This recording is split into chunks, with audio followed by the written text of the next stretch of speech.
आपल्यासोबत नेहमीच महत्त्वपूर्ण लक्षवेधी विधानभवनामध्ये मांडणारे आमदार विक्रम पाचपुते आहेत. आज एक महत्त्वपूर्ण लक्षवेधी पुन्हा एकदा तुम्ही घेऊन आलेलात. अँटी वेनम बँक बनवा अशी मागणी केलेली आहे. म्हणजे रिजनल अँटी वेनम तेच म्हणजे आत्तापर्यंत ज्या काही म्हणजे लसी येत आहेत या विषारी सापांविरोधात त्या नेमक्या काही मार्गी लागत नाही आहेत, त्याच्यानी कामं असं आहे का? नाही, मुळात दोन गोष्टी आहेत. एक तर आहेत ना, तुम्हाला कोणताही साप चावला म्हणजे तुम्हाला नाग चावला, गोणस चावला, मनियार चावला किंवा फुसऱ्या चावला तरीसुद्धा तुम्हाला लस एकच दिली जाते. म्हणजे एक तर सगळ्यात महत्त्वाचं ह्याच्यामध्ये वर्गवारी होणं गरजेचं आहे. प्रत्येक प्रजातीप्रमाणे वेगवेगळी लस ही उपलब्ध झाली पाहिजे, हा माझा पहिला मुद्दा आहे. आणि याच्यापेक्षा दुसराही महत्त्वाचा मुद्दा असा आहे की आजच्या तारखेला जी काही लस आपल्याला मिळते हे वेनम चेन्नईमध्ये काढलं जातं. म्हणजे चेन्नईच्या सापांचं जे विष काढलेलं आहे या विषापासून अँटीवेनम बनलं जातं. त्यामुळे माझी सरकारला ही मागणी आहे की प्रत्येक वेळी, आणि एवढा मोठा रिसर्च झालेला आहे की ज्या परिसरातला साप असेल तिथलं वेनम हे वेगळं असतं, त्या ब्रीडचं वेनम वेगळं असतं. भले तो नाग समजा महाराष्ट्राच्या नागाचं विष हे वेगळं आहे आणि चेन्नईच्या नागाचं विष हे वेगळं आहे, हे सरकारने आणि वेगवेगळ्या इन्स्टिट्यूट्सने पण मान्य केलेलं आहे. त्यामुळे रिजनल वेनम बँक ही असली पाहिजे.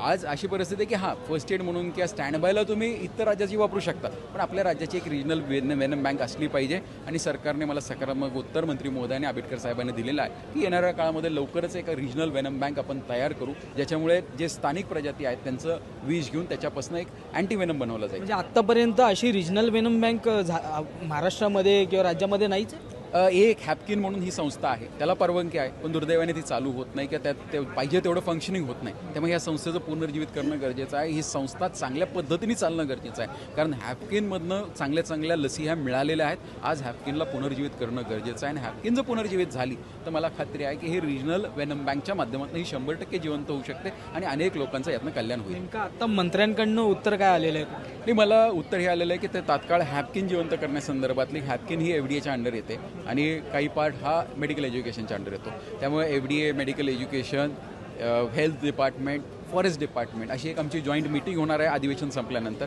आणि त्यानंतर स्थानिक प्रजातींचं विष कसं काढता येईल, ज्या बिग फोर्स आहेत म्हणजे नाग असेल, मनियार असेल, घोणस असेल, फुसरे असेल, ह्या सगळ्याचं विष कसं कलेक्ट करता येईल आणि त्याच्यावरती अँटीवेनम कसं करता येईल या दृष्टिकोनातून एक प्रयत्न चालू असणार आहे. आणि त्याचबरोबर हे जे साप चाव आहे, सर्पदंश आहे, सर्पदंश हा एक पॅन्डेमिक डिक्लेअर केला पाहिजे, ही एक माझी मागणी होते. WHO ने त्याला परवानगी दिलेली आहे, तर त्याचीसुद्धा LNJDकडे त्यांनी प्रस्ताव पाठवलेला आहे. एकदा तो प्रस्ताव मान्य झाला तर महाराष्ट्रामध्ये सर्पदंश हा नोटिफाईड डिझीज असते आणि नोटिफाईड झाला तर ह्या संपूर्ण डिझीज ट्रीट करायला शासन एक वेगळा निधी उपलब्ध करू शकतो.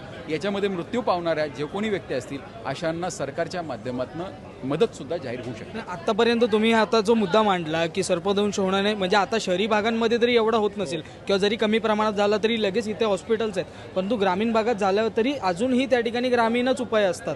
तिथे पायाला कपडा बांधणं किंवा हे सगळं. हे आपल्या मार्फत सगळ्यांना एक विनंती आहे की सर्पदंशानंतर गोल्डन आवर ज्याला म्हणतो, पहिला तास अतिशय महत्त्वाचा असतो, पहिला अर्धा तास त्यानंतरचा अर्धा तास असा एक संपूर्ण एक गोल्डन आवर असतो.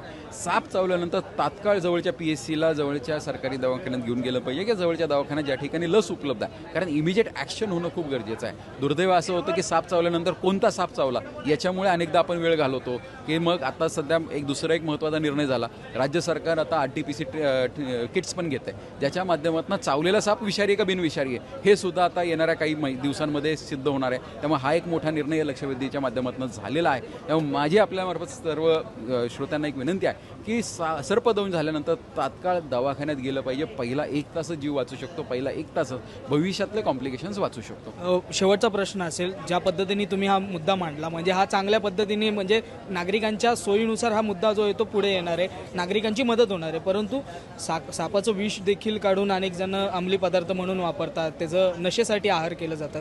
त्यासंबंधी तुम्ही यामध्ये काही इम्प्लिमेंट केलेलं आहे? याचं प्रमाण खूप कमी असतं आणि एवढं सोपं नाही आहे. सापाचं पकडणाऱ्याची संख्या लिमिटेड असते आणि एकदा जर आपण ह्याच्यावरती कंट्रोल आणला, म्हणजे एक नोटिफिकेशन आणलं चांगलं की कशा पद्धतीने हँडलिंग व्हावं साप एखाद्याकडे. आणि मुळात काय होतं, साप हे शेड्यूल 1 आणि शेड्यूल 2 मध्ये आहे, त्यामुळे विषारी साप जर एखाद्याकडे सापडले तर बाय डिफॉल्ट तो गुन्ह्यामध्ये खूप स्ट्रॉंगली जातो. त्यामुळे ह्याचं प्रमाण खूप नेग्लिजिबल प्रमाण आहे.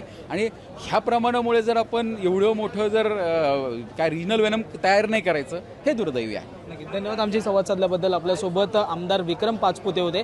अत्यंत महत्त्वपूर्ण या ठिकाणी त्यांनी लक्षवेधी मांडली होती विधानभवनामध्ये, म्हणजे सभागृहामध्ये. त्यांनी थेट सांगितलं होतं की रिजनल अँटी वेनम बँक बनवावी, म्हणजे आपण जो आता राज्यामध्ये राहतो, राज्यामध्ये जो काही सर्पदंश होतो किंवा राज्यामध्ये ज्या काही प्रजाती आहेत सापांच्या, मग तो नाग असेल, घोणस असेल, इतर काही प्रजाती असतील, त्यांचं म्हणजे त्यांचा विषाचं जेव्हा डसतो तो साप, त्याचा विषाचं प्रमाण वेगळं असतं. तेलंगणामध्ये जे काही होतं त्याचं विषाचं प्रमाण वेगळं असतं. त्यामुळे रिजनल अँटीव्हेनम बँक जी आहे ती बनवली पाहिजे आणि त्याच्यासाठी आता जी आहे ती एक समिती बसवण्यात येणार आहे. त्या समितीमध्ये संपूर्ण निर्णय जो आहे तो जाहीर करण्यात येईल आणि त्यानंतर काही दिवसामध्ये सरकारच्या माध्यमातून ही रिजनल अँटीव्हेनम बँक सुरू केली जाईल असं म्हटलं जात आहे. नेमकं सरकार कशा पद्धतीने यासाठी पावलं उचलतं हे पाहणं देखील महत्त्वाचं असणार आहे. मुंबईहून मी आदित्य जाधव, कॅमेरामॅन आदित्य कासारेसह तुम्ही पाहतात लोकमत.